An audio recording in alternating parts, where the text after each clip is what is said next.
Então, hoje acabei de gravar mais um vídeo aqui. Eu comentei no outro vídeo que eu estava indo testar essa ideia de gravar alguns vídeos com ideias minhas.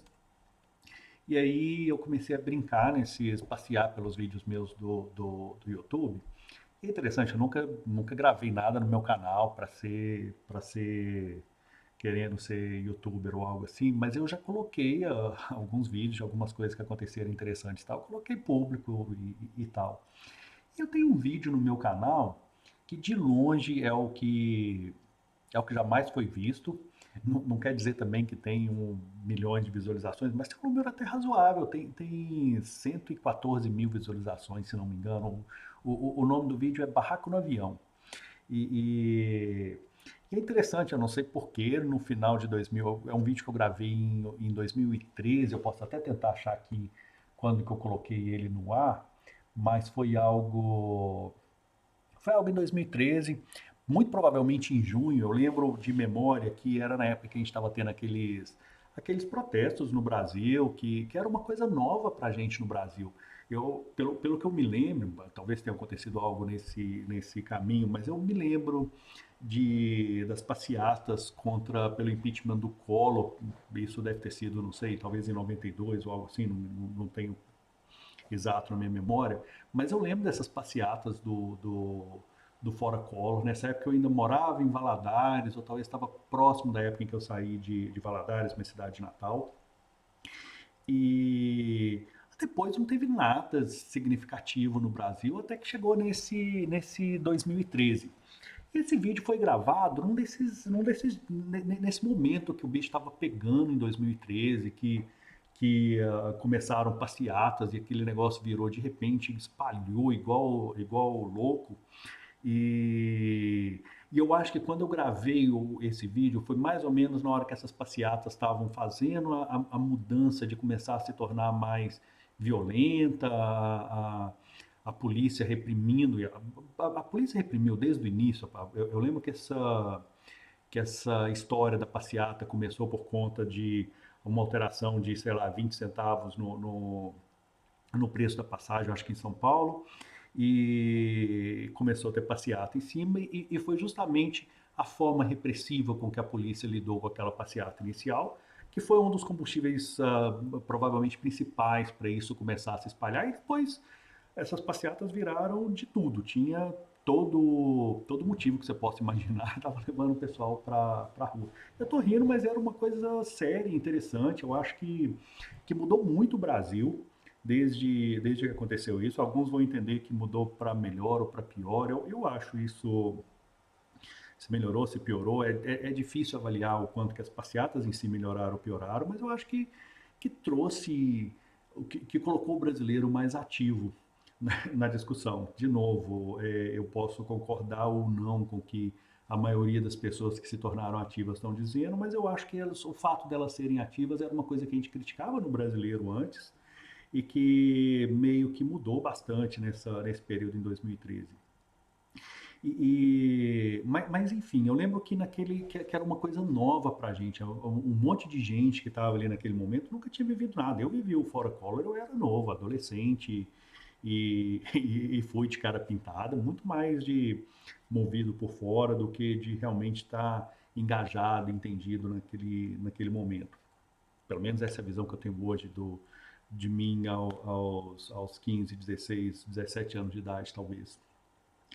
Mas enfim, chegou em 2013, estava nesse momento e passeata e discussão e tal. E aí esse voo, eu não lembrava ao certo de onde era o voo. Na hora que alguém no meio do voo fala de pegar Fernão Dias, me dava a impressão de que eu estava voltando de Belo Horizonte para Campinas, era onde eu morava na época. Mas depois eu vi na descrição do vídeo, era um voo de Vitória para Campinas. Eu lembro que o voo chegou e na hora que fala de Vitória, eu lembro realmente do cenário do aeroporto de Vitória, discutindo isso. Não que o de Campinas fosse lá também grandes coisas naquele momento, ele era muito diferente do que é hoje o aeroporto. Mas esse voo, ele chegou com algo entre 2, 3 horas de atraso que ele foi decolar. E aí, na hora que a gente já estava todo mundo, você imagina o humor que estava todo mundo de estar com 2 horas de atraso num voo à noite, dá para ver também no vídeo que era um voo da noite e tal. E muito provavelmente pessoas cansadas, querendo chegar em casa, um monte indo trabalhar no dia seguinte, provavelmente. E pega um voo com 2 horas de atraso. Aí, para piorar a situação, alguém entra com uma cerveja dentro do avião e, a equipe da Azul, eu acho que era um voo da Azul, a equipe da companhia aérea decide que não, essa pessoa não poderia viajar porque estava de algum motivo comprometendo a segurança do voo. Eu acho que tem um monte de erro que dá para ser visto nesse vídeo. O, o piloto meio. O piloto não, alguém vai falando no áudio. Um monte de gente nos comentários cita o comandante ou o piloto, mas me parece mais se alguém ali da cabine, me parece que estava alguém ali já vendo a reação dos passageiros e tudo mais enquanto estava falando. Porque você vê que enquanto ele fala, ele reage a- ao, aos passageiros, a reação dos passageiros. Mas enfim, a pessoa começa simplesmente a falar, olha, tem uma pessoa colocando. Nem assim, não é que ele começa falando que tem uma pessoa colocando um passageiro em risco. Ele vai basicamente reclamando de que, olha, não dá uma situação dessa e tal.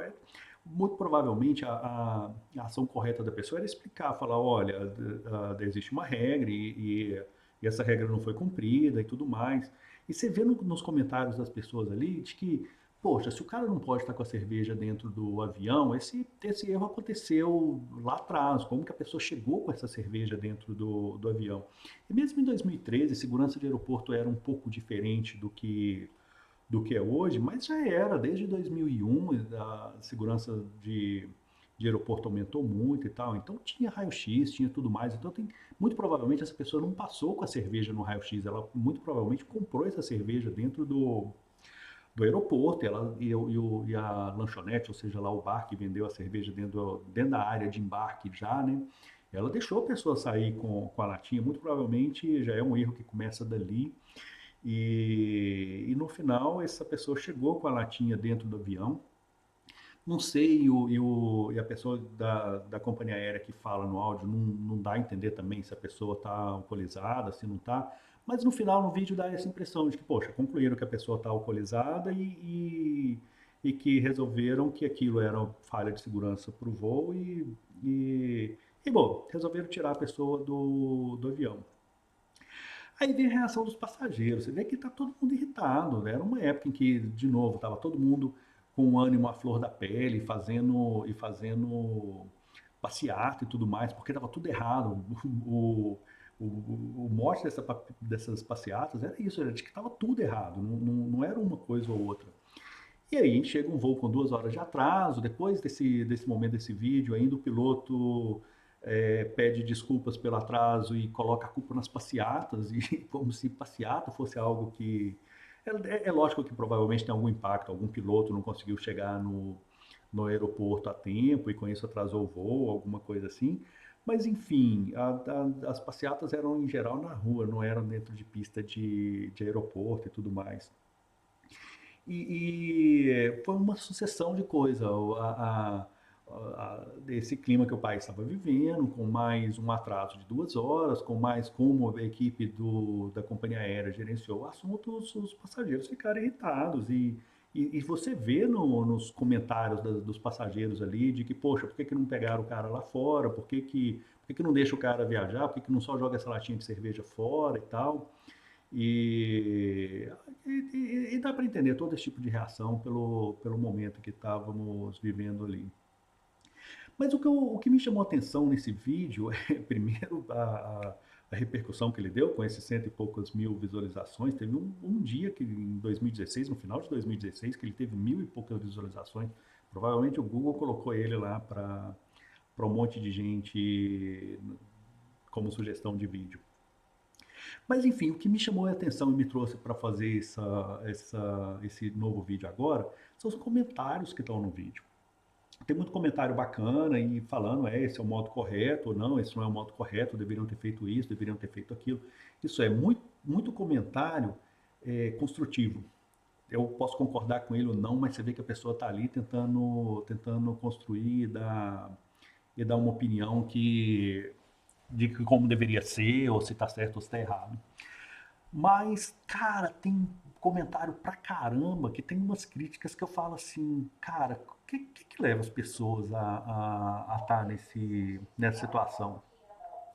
Basicamente, o que eu estou dizendo aqui, se você for olhar nos comentários, tem muito comentário aqui, olha, tem um, o cara simplesmente comenta, classe C, é, isso que dá cachaceiro, andar de avião, passagem barata de avião dá nisso, é, um monte de coisa assim. Alguém aqui comenta que a azul estava certo, então provavelmente em alguma parte do vídeo dá para ver que era azul. Mas enfim, tem muito vídeo nesse negócio, sabe, falando, brasileiro o complexo de vira-lata aparece fortíssimo dentro dos comentários aqui. Minha internet está reiniciando, e aí tem um dispositivo lá que fica me dando a mensagem de que ele está sem internet, está tentando trocar para outra internet, as duas estão fora. Mas enfim, vocês convivam com esses ruídos de fundo aí. Passou. Mas enfim, é interessante como que tem tanta gente que tem esse complexo de vira-lata e põe que, olha, isso é problema do brasileiro, olha, isso é problema de gente. E aí eu não acho que é complexo de vira-lata. Tem gente colocando a culpa de que é classe C, de que é porque a passagem de avião tá barato. E aí eu acho que são pessoas preconceituosas e que infelizmente a gente tem que, na hora que você colocar algo público, vai alcançar esse tipo de gente também, eu não tenho como evitar. Mas é lamentável que tenha tanta pessoa que pense assim, e você consegue enxergar isso muito claro na hora que vê os comentários no vídeo. E, cara, esse negócio de complexo de vira-lata. Eu acho que tem alguns países em que essas coisas são mais rígidas, do tipo, a pessoa nunca teria chegado ali com a latinha de cerveja. Tem outros lugares que, cara, se tudo isso quebrasse, certamente alguém chegaria e falaria assim, olha, tem uma pessoa colocando em risco a segurança e acabou. As pessoas não iam discutir muito. Mas eu tenho certeza que esse tipo de reação a um voo com 2 horas de atraso e o piloto dando uma desculpa furada, ou as pessoas demorando a resolver a situação e tal, as pessoas de outros países iam reagir igual os brasileiros estão reagindo ali. E talvez até mais, sabe? De reclamar, de expressar o descontentamento.